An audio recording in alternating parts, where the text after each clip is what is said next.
The closing ceremony celebrates the achievements of athletes at the London 2012 Olympic Games.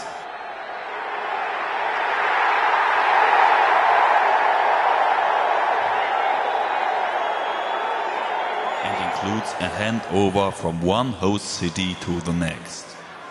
In 2012, London will hand over to Rio de Janeiro for the 2016 Olympic Games.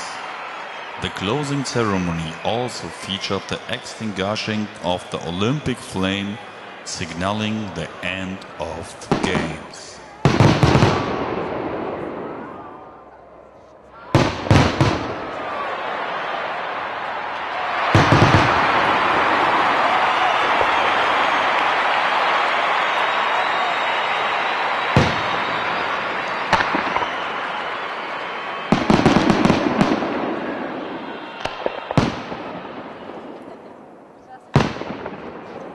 Thank you, London. Thank you, Olympics.